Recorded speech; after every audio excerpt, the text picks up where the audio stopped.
예, 안녕하십니까. 공수처와 윤석열 찍어내기, 이게 문재인 정부가 이제 독재로 가는 길을 텄다, 이렇게 평가가 됩니다. 민주당 장기 집권의 길을 열었다, 이런 평가도 나옵니다. 이번 공수처 입법 과정에서 또 윤석열 찍어내기의 과정에서 야당인 국민의힘이 너무나 유명무실했다. 물론 민주당이 거대 여당으로서 힘으로 밀어붙였지만 거기에 대응하는 야당의 자세가 좀 잘못됐다. 많은 허술한 점이 많았다. 국민의 기대치에 많이 모자랐다. 이런 지적들이 나오면서 국민의힘 지도부가 물러나야 된다. 개편해야 된다. 더 나아가서 국민의힘의 경계까지 허물어야 한다. 이제 야권 대통합. 구체적으로 그 얘기들이 나오고 있습니다. 국민의힘의 초선 의원들 모임 중에서 초심말리라는 단체가 있습니다. 초심을 갖고 계속 앞으로 멀리 가자, 초심을 잃지 말고 가자, 이런 뜻으로 초심말리라는 단체가 있는데 15명의 의원이 모여 있고 또 매주 만나서 의논도 하고 공부도 하고 아주 활발하게 활동을 하는 초선 의원 모임에서 지난 15일 주호영 원내대표가 용퇴해야 한다라고 의견을 모으고 당 지도부의 김종인 비대위원장입니다. 당 지도부에 이 뜻을 전달을 했습니다. 주호영 원내대표가 뭘 역량의 문제나 이런 것이 아니고 지금까지 국민의힘 전체의 지금 당의 노선이 그랬습니다. 이제 온건 투쟁론이었죠. 온건 협상론, 원내에서 최대한 투쟁한다, 이런 식이었는데 이게 이제는 통하지 않는다. 이번 공수처 입법 과정에서 완전히 드러났다. 이제 민주당이 뒤통수까지 치고 있다. 공수처 그 입법 과정에서 민주당이 공수처장 대해서 협의하자고 하고 뒤에 법사위에서는 공수처 입법을 절차를 밟았죠. 그 다음 필리버스터에 대해서 국민의힘 초선 의원들은 필리버스터를 다음 달까지 임시국회 마지막까지 끌어가 보겠다라는 각오로 시작을 했는데 민주당에서는 처음에는 그 정도는 야당의 필리버스터 권한을 보장하겠다고 하고서는 중간에 180석의 위력으로 필리버스터를 중단시켜 버렸죠. 이렇게 이제 전혀 협상을 할 수 없는 상황, 이제 강대강으로 대치하는 상황에서 주호영 원내대표 스타일은 맞지 않는다. 이 뜻을 구체적으로 당 지도부에 전달을 했습니다. 주호영 원내대표가 용퇴를 하고 재신임을 묻고 또 새로운 필요하면 원내대표를 뽑자라는 의견을 초선 의원들이 개진을 했습니다. 구체적으로. 이렇게 의원들이 집단적으로 당 지도부에 불신임을 낸 것은 처음이지 않나 싶습니다.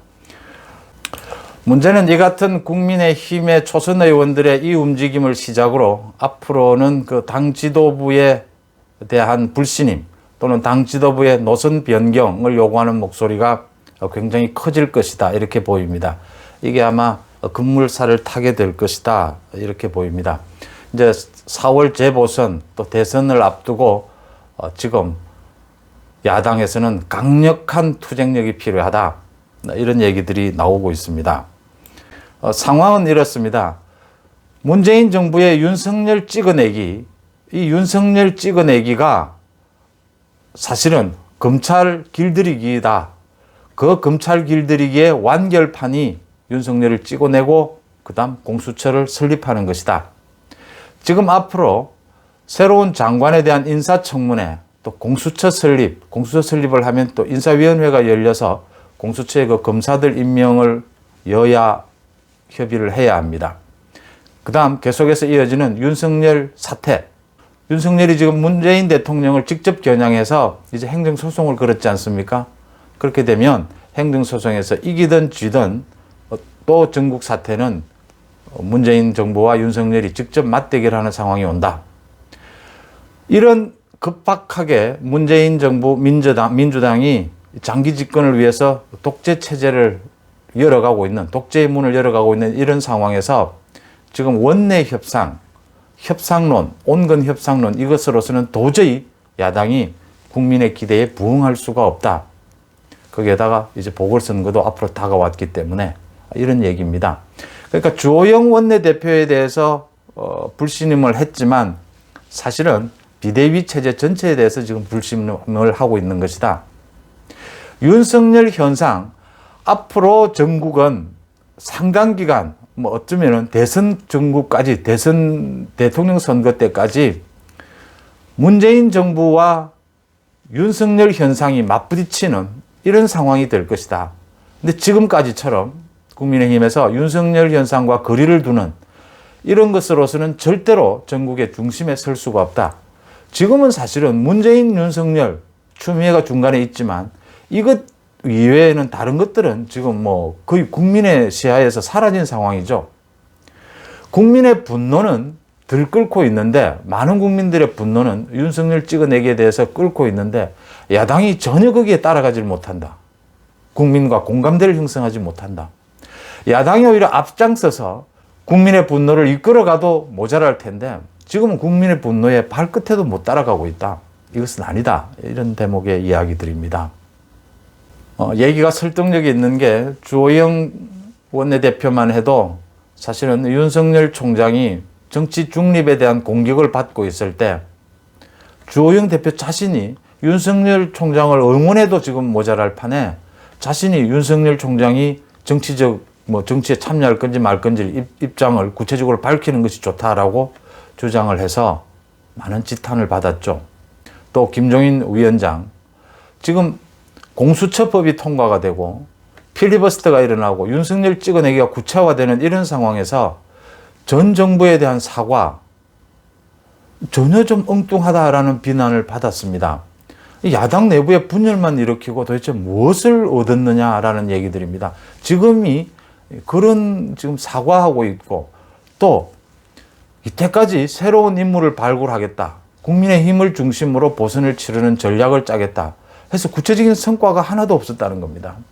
이젠 7개월, 8개월이 된 만큼 이제는 책임을 물어야 할 때다. 이제는 지도부의 시스템, 지도부의 방향을 다 바꿔야 할 때다라는 이야기들입니다. 문제는 원내대표는 또 의원총회에서 재신임을 묻고 바꿀 수가 있습니다. 그렇지만 지금 비대위 전체를 흔든다면 또 야당이 분열하는 양상이 벌어질 수가 있다. 지금 선거는 4개월 앞으로 다가왔는데 이런 부분입니다. 그런데 마침 공관위가 이제 공천관리위원회, 공천준비위원회에서 이제 넘어가게 되죠. 공관위가 이제 곧 설립이 됩니다. 국민의힘에서 최다선 의원인 정진석 의원이 공관위원장을 맡기로 했죠. 공관위가 설립이 되면 빨리 선거대책위원회를 만들자. 선대위 체제로 빨리 당을 전환시키자. 비대위를 그대로 두더라도 선대위 체제로 옮겨가게 되면 이 무게중심은 선대위로 옮겨진다. 야당에. 그러면 선대위가 국민의힘의 선대위로 발족은 하겠지만 문호를 개방해서 야권 전체를 엮는 야권 대통합, 대연합을 하는 선대위 체제로 운영하는 방안도 고려해보자. 원내대표는 불신임해서 바꾸자. 그 다음 선대위를 빨리 가동을 시켜서 선대위 체제로 바꾸자 하는 이런 의론들이 본격화되고 있습니다. 야당 지도부를 이렇게 완전히 새로 개편하자는 논의는 앞으로 윤석열 현상이 상당 기간 전국을 지배할 것이다. 그다음에 문재인과 윤석열의 이 바로 이어지는 대결 국면, 이게 앞으로 전국을 이끌어가는 축이다. 여기에서 이제 야권이 어떤 형태로든지 윤석열 현상과 보조를 맞춰야 한다. 같이 가야 한다. 이 대목에 대한 이제 답을 내놓아야 한다라는 부분입니다. 윤석열 현상이 과거에 지금 보듯이 반기문이나 고건이나 안철수 현상과는 전혀 다른 양상입니다. 윤석열 현상은 독재로 향하는 문재인 정부에 대해서 단신으로 검찰총장이 맞서고 있는 형국입니다. 살아있는 권력과 맞서는 형국이라는 점에서 이 안철수나 다른 현상하고는 전혀 다른 문제고요. 비슷한 경우를 찾는다면 과거 신한국당의 이회창 총재가 김영삼 대통령에게 맞서는 형국과는 비교가 될 수가 있다. 또 그것과 좀 성격이 좀 다른 부분이 있긴 하지만요. 어쨌든 윤석열이 많은 국민들의 지지를 받으면서 문재인 정부의 대응도 강력해질 것이다. 이렇게 보면서 윤석열 현상과 함께 가는, 그래야 국민들과 공감할 수 있다. 지금은 국민들의 지지율 없이는 아무것도 할 수가 없는 상황입니다. 야당이. 이런 차원에서 야당 국회의원 전체가 총사퇴한다는 각오로 야당을 재편해야 된다. 그래, 윤석열 현상을 안고 윤석열 현상과 함께 국민과 공감하는 시스템 자세 메시지가 나와야 할 때다. 이런 부분입니다. 고맙습니다.